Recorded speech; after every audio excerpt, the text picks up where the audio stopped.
Today my topic is hope in the mercy of Allah. The next part. First part I spoke last Friday. This is second part. Indeed, in Islam, the human soul holds a lofty status and a noble rank. Its sanctity given precedence over wealth and all other positions. As the sacred law has made its preservation one of the greatest objectives of its legislation. It has been protected from every form of harm, thus causing injury to it is forbidden, let alone taking it or destroying it.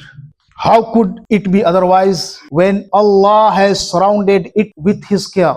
He has assigned a remedy for every pain that afflicts it, and a consolation for every calamity that befalls it. He has opened before it the doors of hope, so that the soul remains attached to optimism and the heart stays connected to the vast of mercy of Allah. Therefore, a believer's horizon never narrows, no matter how intense the hardships become, and the lamp of hope is never extinguished even when darkness surrounded him. This is because he knows that after every hardship comes ease, with every distress comes relief, after comes expansion, and after brokenness comes restoration. He knows that his Lord is more merciful to him than he is it to himself. Thus, he neither despairs. He neither despairs nor loses hope. His life remains balanced between beautiful passion in times of trial and hope in times of blessing, until he meets Allah with the heart full of trust, reassured by his promise and rejoicing in his unfailing grace.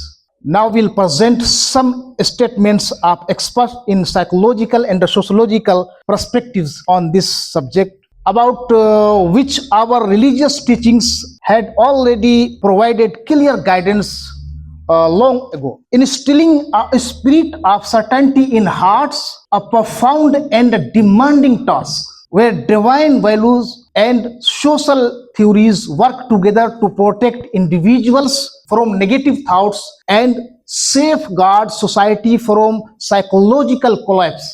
Below is an analysis of the role of hope in maintaining social cohesion through the lens of sociology. The social theory, the famous American sociologist James Coleman, he emphasized in his book Foundation of Social Theory that the strength of society lies in the solidity of his relationships. Here the cultivation of hope becomes a powerful fortress that protects individuals from hopelessness, and optimistic society creates a social safety net that makes individuals feel valued, reducing tendencies towards isolation and self-destruction. This aligns with prophetic teachings. Sallallahu Alaihi Wasallam. Rasulullah Sallallahu Alaihi Wasallam said, "Mathalul mu'minina fi tawaddihim wa tarahumihim wa ta'atufihim mathalul jasad idha ishtaka minhu 'udwun tada'a lahu sairul jasad bis-sahri wal huma." Rasulullah Sallallahu Alaihi Wasallam said, the example of believers in their mutual love, mercy, and compassion is like a single body. If feel one part of body pain, whole body reacts. And the famous psychologist Albert Bandura, he introduced the concept the person's belief in their own ability is what protects them from feelings of helplessness that may lead to suicide. Cultivating hope instills determination to face challenges. Instead of surrounding to despair, a person becomes a source of constructive energy, committed to action even in the hardest times.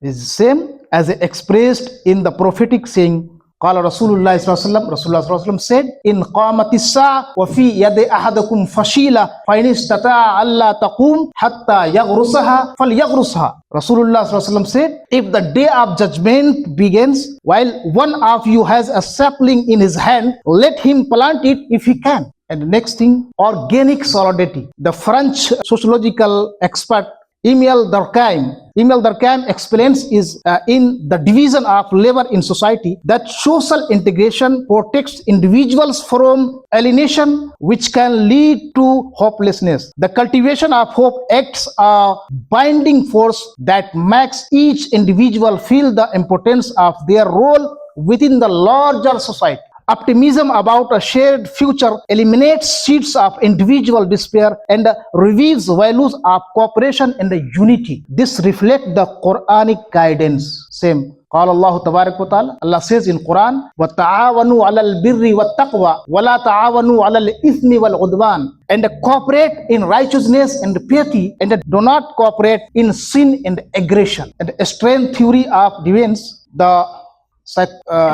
famous expert Robert Merton explains that the people's expectations shape their reality. A society that nurtures hope protects its member from a self-prophecy of failure and despair that may end in society. Hope directs behavior toward optimism and growth, in line with the prophetic method that encouraged positive outlooks.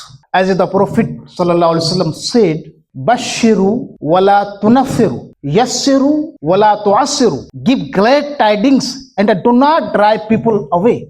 Make things easy and do not make them difficult. In conclusion, the cultivation of hope is a cornerstone in the stability of nations. It is a protective shield that guards youth from slipping into despair or hopelessness.